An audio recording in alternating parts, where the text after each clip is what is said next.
복음을 위해 스스로 종이 된 자유인이라는 말씀의 제목을 가지고 오늘 하나님의 말씀을 전하고자 합니다.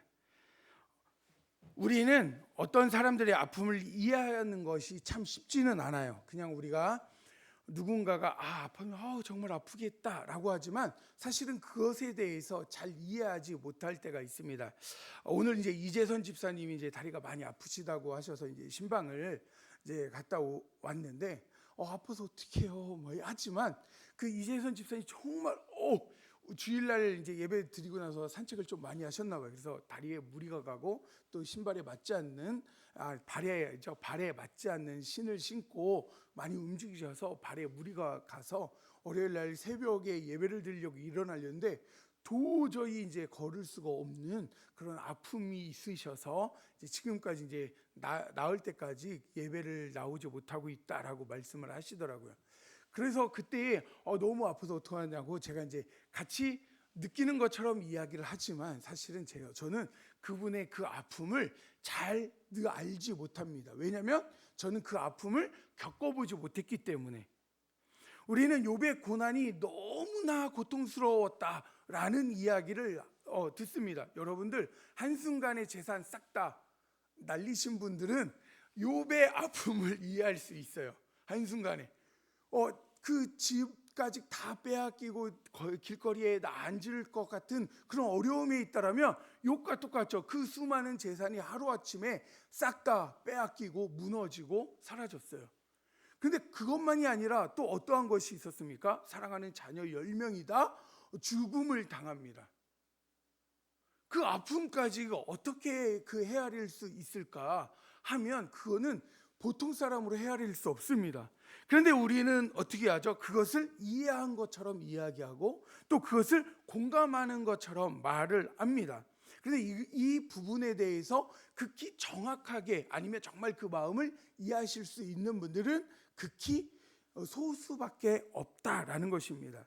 그런데 그러한 상황 속에서 뭐냐면 오늘 사도 바울이 무엇을 고백합니까? 나는 자유인이었는데 자유인으로 살지 않아. 그리고 도리어 더 종으로 살 거야 라고 고백을 해요. 우리는 이것을 이해를 잘 하지 못할 수도 있습니다. 그런데 자유인이면 모든 것을 할 수 있는데도 불구하고 무엇을 하는 거죠? 내가 절제하고 하지 않겠다라는 거예요. 그런데 그것에서 끝나는 것이 아니라 무엇이면 거기서 더 나가서 종으로. 그래서 다른 사람들이 볼 때에는 아무것도 아닌 것 같은 사람처럼 살아가면서 하나님의 말씀대로만 순종하며 살아가는 자가 되어지겠다라고 이야기합니다. 이러한 것들은 우리가 말씀을 읽을 때 고민을 조금은 해야 돼요. 근데 우리는 고민하지 않으니까 이 부분에 대해서 너무나 쉽게 넘어가기도 합니다. 근데 이렇게 어려운 아픔을 그리고 고통을 그리고 자기의 권리를 내려놓을 수 있었던 이유는 무엇입니까? 예수님께서 자신의 권리를 내려놓으시고 성육신하셔서 이 땅에 내려오셔서 우리를 구원하시기 위해서 십자가에 달려 죽으시고 부활하신 그 놀라운 사랑이에요. 그래서 이 성육신을 우리가 이해하고 그것을 믿을 때에 무엇을 할 수 있어요? 내 모든 것을 내려놓을 수 있습니다. 그렇지 않으면 어떻게 하죠? 나만 손해볼 수 없어 라는 그러한 이야기를 할 수밖에 없어요. 오늘 요한복음 1장 14절에 있는 말씀을 한번 같이 읽어볼까요? 요한복음 1장 14절 말씀 함께 읽겠습니다. 시작. 말씀이 육신이 되어 우리 가운데 거하심에 은혜와 진리가 충만하더라. 아멘. 말씀이 육신이 되어 무엇입니까? 하나님께서 육신의 몸, 사람의 몸을 입고 이 땅에 오셨다라는 거예요. 그리고 우리 가운데 거하신다라는 게 뭐냐면 텐트를 치다예요. 텐트를 치다. 그러니까 텐트가 아니라 장막을 치다예요. 장막. 근데 어디에 장막을 친다고요? 여러분들 안에. 그래서 우리가 성전인 거예요. 왜냐면 주님이 우리 안에 장막을 치고 그 안에 거하고 계시기 때문에. 그 주님이 우리와 함께 하신다라는 것입니다. 그 주님이 우리를 대속하시기 위해서 자신이 육체의 형상, 인간의 형상을 입고 이 땅에 오셨어요. 오직 흠없는 자신의 몸으로 영원한 속죄의 제사를 드리기 위해서. 그래서 빌립보서 2장 7절에 이렇게 이야기합니다. 자기를 비워 종의 형체를 가지사 사람들과 같이 되셨고, 하나님이 우리와 같이 되신 것이 무엇이라고요? 성육신 하셨다라는 거예요. 성육신이 왜 중요하냐라고 이야기하냐면, 성육신을 입고 이 땅에 오셔서 십자가를 지시고 그 몸으로 직접 당한 고난으로 우리를 구원해 주셨다라는 것. 그리고 그 구원 당한 직접 고난이 어떠한 것입니까? 우리의 모든 고난을 이야기해요. 그래서 이브리서 4장 15절에 이렇게 말씀합니다. 우리 한번 같이 읽어볼까요? 함께 읽겠습니다. 시작. 우리에게 있는 대제사장은 우리의 연약함을 동정하지 못하실 리가 아니요 모든 일에 우리와 똑같이 시험을 받으신 이로되 죄는 없으시니라. 아멘. 여기에서 뭐냐면 동정하지 못하다라고 했어요. 이게 이제 개역개정인데, 우리가 이 개역개정이 바뀌기 전에 개역성경에서는 뭐라고 이야기하면 체휼하지 못하다예요. 체휼하지 못하다라는 걸 저는 좀 더 이게 본문하고 맞지 않나 이렇게 생각을 하고, 그래서 이 체휼하다라는 단어를 더 좋아합니다. 이 체휼하다는 뭐냐면 상대방의 처지를 단순히 머리로만 아는 것이 아니라 직접 몸속 겪어봄으로써 그 고통과 형편을 깊이 이해하고 불쌍히 여기는 것. 근데 동정하다라는 건 무엇이냐면 남의 어려운 처지를 자기 일처럼 안타깝게 여기고 따뜻한 마음을 나누는 것.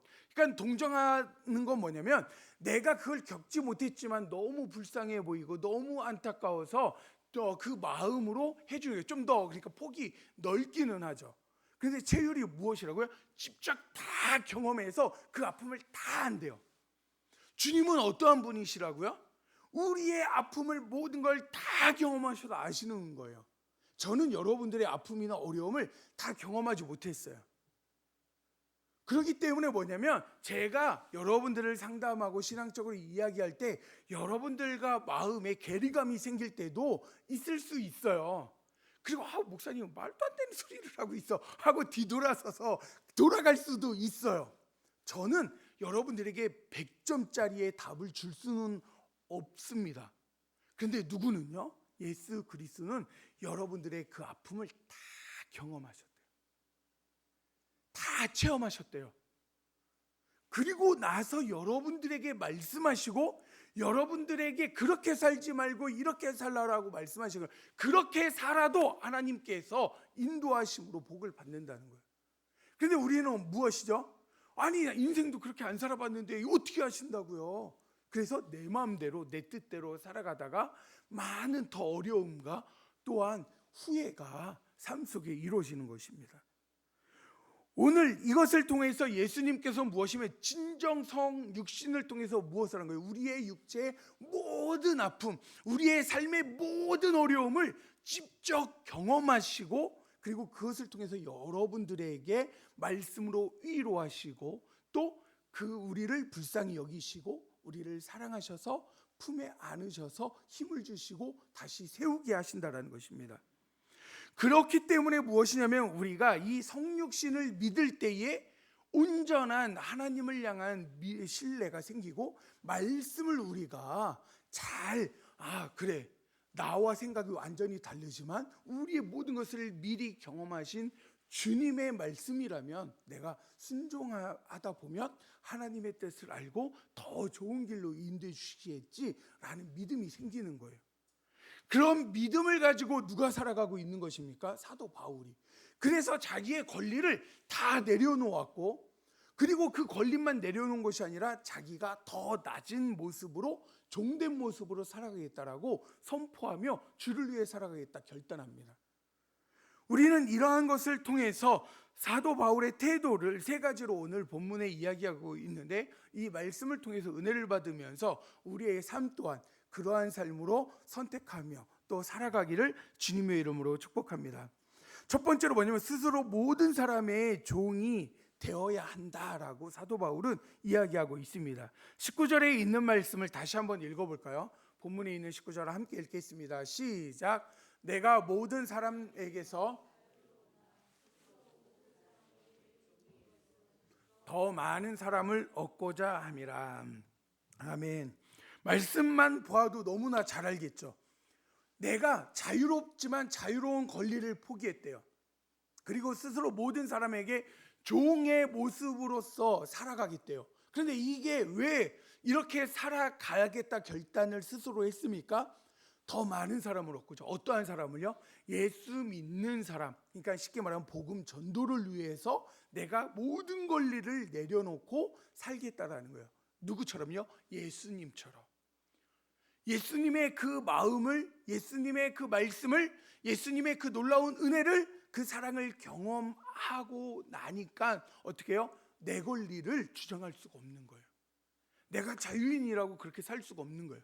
주님께 속해서 살아갈 수밖에 없는 존재임을 알게 되어집니다.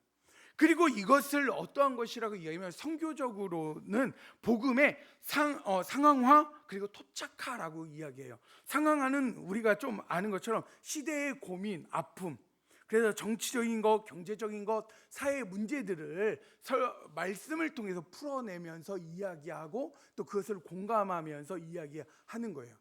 그래서 지금 이야기한 뭐 동성애부터 해서 정치적인 것들 그리고 또 뭐 경제적인 것들 이러한 것들을 이제 신방받을 때 이제 그렇게 말씀해요. 힘들어도 말씀대로 해야 돼요. 이렇게 하고 하면 해요. 이런 것들이 상황합니다. 그래서 토착하는 무엇이냐면 그 문화에 가지고 있는 것들을 가지고 이용해서 그들에게 좀 더 가까이 가는 거예요. 그래서 우리나라 같은 경우는 성경에 그래서 유교나 불교 용어가 참 많이 있습니다. 그래서 우리가 하늘은 하나님이 위에 계신 걸 어떻게 설명해요? 그렇죠? 위에 천국이 있어라고 하면 이해를 못 하잖아요. 원래 이 신학적인 개념에서 천국이 무엇입니까? 이 지구가 있으면 하나님이 그 위에서 지구, 온 세상을 품고 계신 거예요. 그래서 하나님은 다른 차원에 밖에 계시는데 이것을 설명할 때 어렵잖아요. 그런데 우리가 지금 이 불교 용어로 하면 어떻게 해요? 야, 낙원이 있어. 지옥이 있어. 설명이 너무 쉽잖아요. 기도나 이런 것들도 마찬가지입니다. 그러니까 뭐냐면 기독교에 사실은 많은 불교 용어가 들어가 있습니다. 그리고 또 찬송가도 외국 것만 가지고 와서 하면 우리가 어떻게 합니까? 그런데 그래서 뭐 이제 국악 같은 거를 접목시켜서 찬양을 만들고 그거를 부르게 하고 그렇게 하면서 좀 더 가까이 다가가게 하는 거를 뭐냐면 토착하라고 해요. 그런데 이게 너무 선을 넘어버리면 어떡하죠? 복음이 희석되어 버리는 문제들이 생기기도 합니다. 그래서 그것을 잘 이제 잡아서 복음을 가까이 갈 수 있게 만드는 거, 이게 토착화예요. 이러한 사항들을 잘 사용했던 사람이 그래도 우리가 잘 아는 사람이 있습니다. 허드슨 테일러라고 중국 선교사. 이 사람이 이제 미국 사람이잖아요. 이렇게 복음을 들러 중국으로 갔어요. 그래서 예수님이 가까이 가니까 이 사람들이 그 백인을 언제 보았겠습니까? 이 코쟁이라고 하죠. 우리나라에서 코쟁이가 다가오면 병 걸릴까 봐, 이상하게 자기가 변할까 봐 어떻게 하죠? 막 도망가는 거예요. 그러니까 너무 이 중국 사람들이 도망가니까 복음을 전할 수 없어요. 복음을 전하려고 말만 붙여도 도망가 버리니까 너무 고민이 돼요. 그래서 이분이 어떻게 했냐면 그럼 어떻게 복음을 전하지 하다가 그럼 내가 진짜 중국인이 되어야 되겠다. 내가 여기 올 때에 중국에서 복음을 전하다가 이 땅에서 묻혀서 죽어야지 라는 마음으로 왔는데 이까짓 거 못하겠어. 그래서 자신의 옷을 벗고 중국의 옷을 이제 입습니다. 그래서 한번 보시면요, 이렇게 이제 허드슨 테일러가 이렇게 이제 수염 많은 사람이에요. 근데 이제 중국 옷을 입고 있죠. 그리고 이게 이제 좀 또 멀리에서 보면 잘 안 보일 것 같아서 가까운 사진 하나 더 있습니다. 이렇게 중국 옷을 입고 복음을 전하는 모습으로 삶을 살아갑니다. 이게 무엇이라고요? 이게 토착화의 모습이에요. 그러니까 무엇이면 복음은 그 가치를 그대로 가지되 겉에 있는 포장만 바꾸어서 그들에게 가까이 다가가는 거예요. 고린도후서 4장 5절에 있는 말씀인데 우리 한번 같이 읽어볼까요? 함께 읽겠습니다. 시작. 우리는 우리를 전파하는 것이 아니라 오직 그리스도 예수의 주 되신 것과 전파함이라. 아멘. 이게 쉽게 간단하게 하면 뭐죠? 나를 자랑하거나 드러내는 것이 아니라 오직 예수 그리스도만 드러내고 예수 그리스도만 보여주게 하겠다라는 거예요. 바로 이러한 것처럼 우리가 복음을 위해서 어떻게 해야 되겠습니까? 스스로 우리가 낮춰지고 스스로 손해보고 스스로 조금은 다른 사람들이 업신여기는 모습들이 있다 할지라도 예수님 믿는 사람으로서 그런 아름다운 삶의 태도를 선택해야 합니다. 두 번째는 뭐냐면 구원과 복음에 참여해야 한다라는 거예요. 구원과 복음에. 자, 바울은 모든 사람의 종이 된 이유가 22절 말씀인데 우리 한번 같이 읽어볼까요? 22절 본문 함께 읽겠습니다. 시작. 약한 자들에게 내가 약한 자와 같이 된 것은 약한 자들을 얻고자 하며 내가 여러 사람에게 여러 모습이 된 것은 아무쪼록 몇 사람이라도 구원하고자 함이라. 여기에서 보면 어떠한 여러 사람을 구원하기 위해서 어떻게 해요? 자기가 그 모습으로 바뀌어서 나아간다라는 거예요. 혹시 내가 이렇게 해서라도 한 사람이라도 더 전도를 한다면, 내가 그 옷을 입지 않고 전도할 때 10명을 전도했는데 내가 그 나라의 문화의 옷을 입고 11명이라, 그러니까 한 명 더 전도하게 돼서 11명이 된다면 나는 기꺼이 어떻게 해요? 그 옷으로 갈아입겠다라는 거예요. 그리고 23절에 있는 말씀인데 우리 한번 23절에 있는 말씀을 한번 읽어볼까요? 함께 읽겠습니다. 시작. 내가 복음을 위하여 모든 것을 행함은 복음에 참여하고자 함이라. 여기서 구원과 복음에 참여하기 위해서 이유가 첫 번째는 무엇이었죠? 다 한 사람이라도 더 구원하기 위해서. 그리고 두 번째로 뭐냐면 복음에 참여하고자 한대요. 그런데 사도 바울이 그러면 구원에 참여를 하지 않았습니까? 복음에 참여하지 않았나요? 아니죠. 참여했잖아요. 벌써 진작에 참여했기 때문에 복음을 전하는 거잖아요. 그런데 여기에서는 내가 복음을 위하여 모든 것을 그렇게 행하는 것은 복음에 참여하고자 함이래. 그럼 계속 그걸 유지하기 위해서라고 생각할 수도 있지만 그것이 아니라 무엇이라고요? 공동 상속자로서 그 유익, 예수 그리스도의 생명, 예수 그리스도의 영광을 함께 나누는 동역자로서. 그러니까 나는 이미 누리고 있지만 새로운 자들이 예수님을 영접함으로 와서 복음을 나누고 교제함으로 함께 기쁨을 나누는 그 공동적인 모습들을 이야기하는 거예요. 그러니까 복음을 전해서 예수 믿어서 예수님으로 믿음 안에 잘 세워갈 때 우리 안에 얼마나 기쁨이 넘칩니까? 그리고 그것을 이야기하면서 마음이 뜨거워질 때가 얼마나 많이 있습니까? 그런 것들을 통해서 무엇입니까? 내가 거기에서 함께 상속된 자로서 너도 그 상속을 받고 그것을 통해서 같이 나누는 것이 너무나 기쁘기 때문에 그 모임에 함께하기 위한 것이다 라고 이야기를 하고 있습니다. 바울은 자신이 소유한 복음을 다른 사람에게 나누어 주고 공유하고 싶은 소망이 있었던 거예요. 그러니까 이걸 뭐죠? 공유해서 함께 나누는 것. 우리의 삶 속에서 내 것이라 주장하고 움켜잡으려고 하면 거기에는 생명이 꼽힐 수 없습니다. 사도 바울처럼 나누고 섬기고 함께해야 한다는 거예요. 그리고 이러한 삶을 살기 위해서는 무엇이 필요합니까? 절제가 필요하다라고 이야기해요. 경주를 하는데 경주를 그냥 하는 것이 아니라 이기려고 하면 어떠한 것이 필요하다고요? 절제. 우리 24절에 있는 말씀을 우리 한번 같이 읽어볼까요? 24절 함께 읽겠습니다. 시작. 운동장에서 다름질하는 자들이 다 달릴지라도 오직 상을 받는 사람은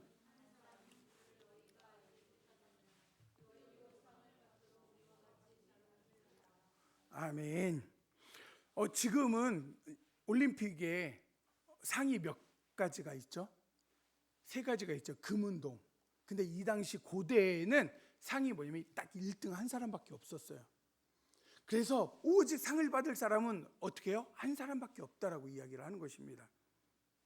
근데 이 사람이 상을 받기 위해서 달릴 때에 어떻게 해야 되나요? 자기를 절제하고 또 자기를 훈련시키면서 살아가야 한다라는 것입니다. 우리 26절에 있는 말씀을 한번 읽어볼까요? 26절에 있는 말씀 한번 같이 본문에 26절 없죠? 네, 제가 26절에 있는 말씀을 제가 읽어드릴게요. 그러므로 나는 다름질하기를 향방 없는 것 같이 아니하고 싸우기를 허공을 치는 것 같이 아니하며. 여기 이제 고대 운동 중에 몇 가지가 있는데 그 중에서 2가지가 뭐냐면 이제 마라톤 달리기, 그리고 또 다른 하나는 무엇이냐 권투가 있었습니다.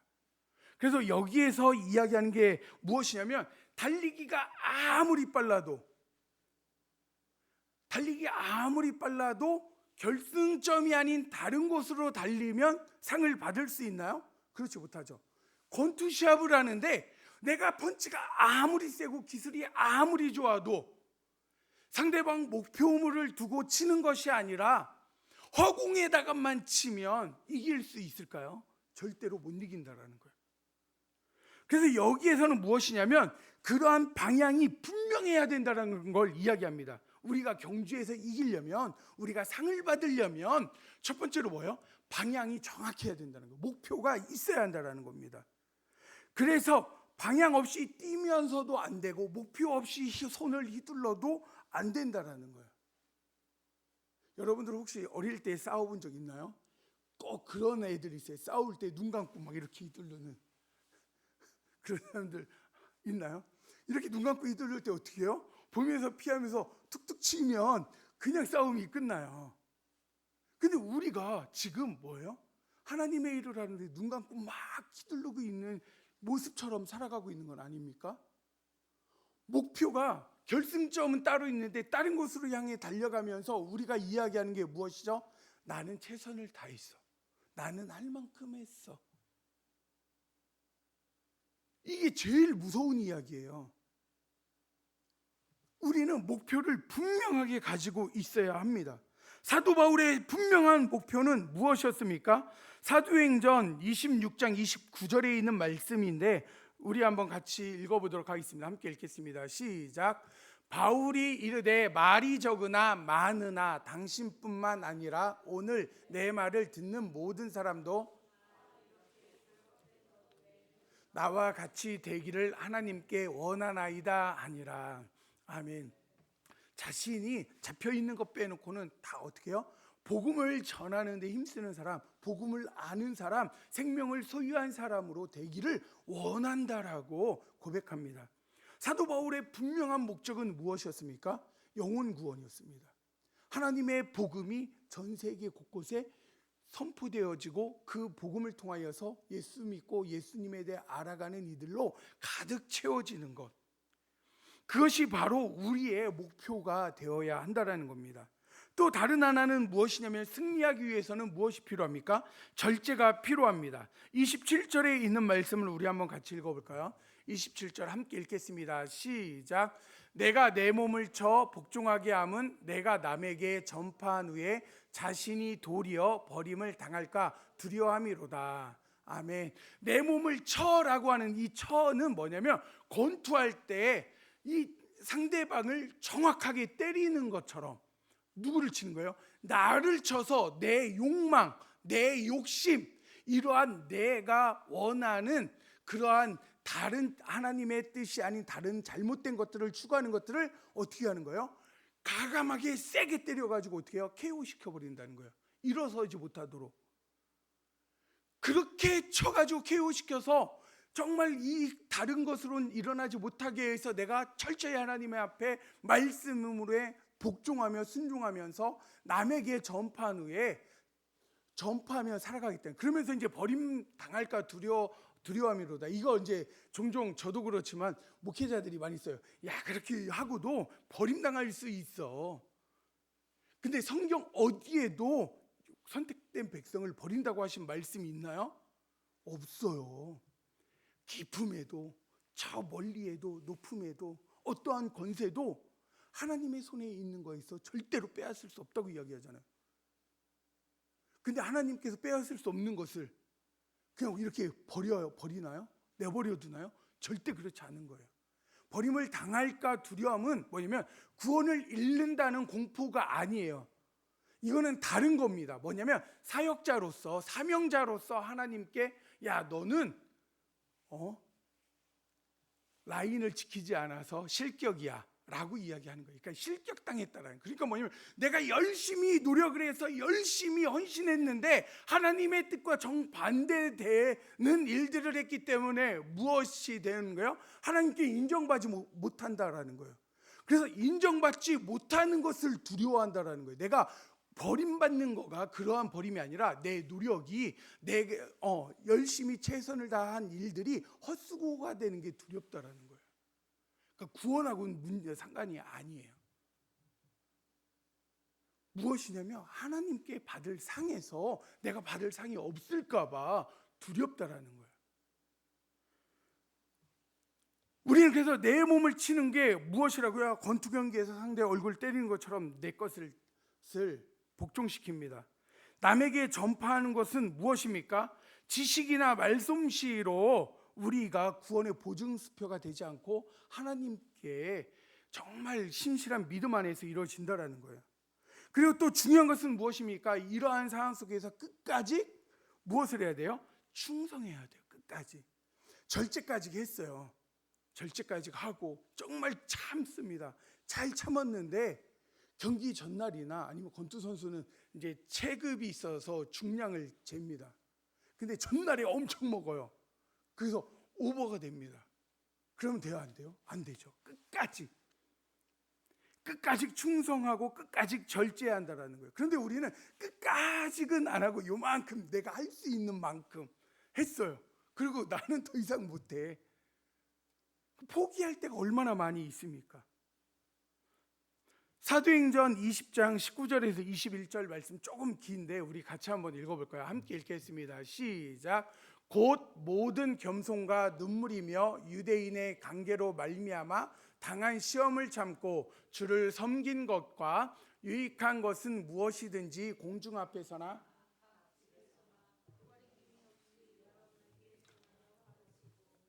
유대인과 헬라인들에게 하나님께 대한 회개와 우리 주 예수 그리스도께 대한 믿음을 증언한 것이라. 아멘. 여기서 보면 사도 바울이 19절에 뭐라고 합니까? 유대인들의 관계로 당한 시험을 참고 그리고 모든 겸손과 눈물과 그 아픔이 얼마나 많이 있겠습니까? 무시당하고 무시당할 사람이 아님에도 불구하고 그런데 그런 시험과 고난 가운데서도 끝까지 참고 견디며 절제하며 누구를 섬겼다고요? 하나님을 섬겼대요.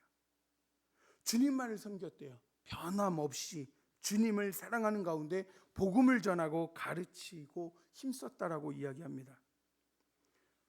여러분들 우리는 종종 그럴 때 있어요. 저 때문에 시험 들 수도 있고요. 누군가 때문에 시험 들 수도 있어요. 왜 목사님은 저렇게 이야기하셔가지고 그렇게 시험이 들 때도 있어요. 그럼에도 불구하고 신앙은 어떻게 해요? 포기하면 안 돼요. 근데 우리는 자꾸 무엇이죠? 누군가가 시험 들게 했다고, 누가 마음에 안 든다고, 누군가가 그렇게 하는 거가 내 스타일과 다르다고 자꾸 그 믿음의 자리를 벗어나고 이탈하려고 할 때가 참 많이 있습니다. 그런데 그러한 것을 참고 견디는 거예요. 왜냐하면 여러분들은 저를 보는 게 아니라 옆 사람을 보는 게 아니라 누구를 보는 거예요? 주님을 바라보는 거예요. 저를 바라보는 것은 무엇과 똑같은 거죠? 향방이 다른 거예요. 제가 목표가 되어지면 안 됩니다. 주님이 목적이 되고 주님이 목표가 되어야 되는데 자꾸 저를 통해서 보면 안 돼요. 그렇다고 해서 제가 막 잘못되게 살면 안 돼요. 왜냐하면 저의 사명은 무엇이죠? 여러분들이 저를 통해서 그 너머에 계신 주님을 볼 수 있도록, 주님을 더 가까이에서 느낄 수 있도록 할 책임이 저에게 있는 거예요. 그렇기 때문에 저는 저에게 주어진 사명을 최선으로 감당하는 것이고, 또 여러분들은 저를 통해서만 보는 것이 아니라 제가 없어도 볼 수 있는 그런 신앙의 시선이 필요하다라는 겁니다. 그래서 요한계시록 2장 25절에 이렇게 말씀하고 있어요. 우리 한번 같이 읽어볼까요? 함께 읽겠습니다. 시작. 다만 너희에게 있는 것을 내가 올 때까지 굳게 잡으라. 굳게 잡다가 뭐라고요? 정복하다, 강하게 붙잡다, 놓지 않도록 사수하다.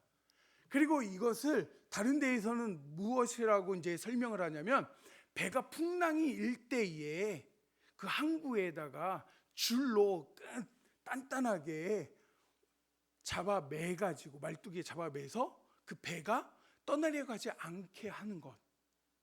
그러니까 우리가 굳게 잡는다는 건 무엇이죠? 세상의 험한 파도 속에서도 하나님과의 그 관계에서 떠내려가서 떨어지지 않게 하기 위해서 굳게 붙들고 굳게 매 놓고 사수하고 있으라고 이야기하는 겁니다. 그런데 여기에서 보면 다만 너희에게 있는 것 무엇입니까? 여러분들에게 있는 게 무엇이에요? 물질입니까? 외모입니까? 권력입니까? 아니면 인맥입니까? 아니죠. 우리에게 있는 것은 오직 예수 그리스도.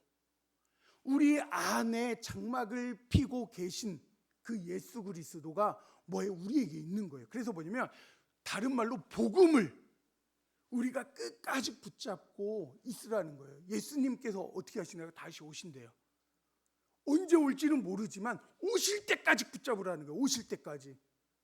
여러분들 신앙생활하다 정말 힘들고 어려울 때 있습니다. 시험 들고 낙심할 때도 있어요.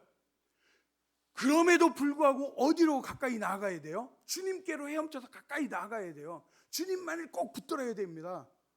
그리고 그 붙듦이 어느 때까지요? 주님이 오실 때까지. 근데 우리는 주님이 오실 때까지 붙드는 게 아니라 어떻게 하죠? 내가 힘 닿는 데까지 했어. 이젠 더 이상 할 수 없어라고요. 성경은 뭐라고 말씀한다고요? 네 힘으로 하는 것이 아니라 하나님이 하니까 하나님께 맡기고 하나님 안에 있어라.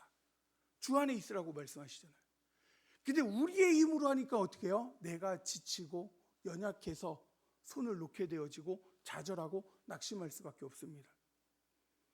오늘 사도 바울을 통해서 우리가 알 수 있는 게 무엇입니까? 매를 맞고 돌에 맞아서 죽을 뻔하고 굶주림을 당하고 도적을 만나고 더위에 고생하고 수많은 어려움 속에서도 놓지 않을 수 있었던 것은 무엇입니까? 사도 바울이 주 안에 있었기 때문에. 그리고 주님을 바라보았기 때문에 주님이 붙잡아 주시니까 어떻게 해요? 떠나가지 않는 거예요. 내가 붙잡으면 내 힘이 다하면 놓칠 수밖에 없습니다. 그런데 무엇만 붙잡고 있으면요, 주님이 나를 붙잡고 계시면 내가 아무리 손을 놓고 떨어지고 싶다고 발버둥을 쳐도 떨어질 수가 없어요. 우리는 오늘 말씀을 통하여서 기억해야 됩니다. 사도 바울이 어떻게 살았는지, 복음을 위해 생명을 위해 내려놓은 것이 무엇인지, 아니면 우리는 그것을 포기하지 못하고 세상의 것을 더 붙잡으면서 신앙과 정말 위험한 줄타기를 하고 있는 것은 아니죠. 이제 우리의 삶을 통해서 생명의 역사가, 구원의 역사가 일어났으면 합니다. 그 일은 자신을 비워 종의 형체를 가진 예수님처럼 행동할 때, 삶의 선택을 할 때 일어나게 되어집니다. 우리 백석중앙교회 성도님들이 자발적인 낮아짐을 통해서 더더욱 많은 생명의 열매를 맺는 귀한 성도님들이 되시기를 주님의 이름으로 축복합니다.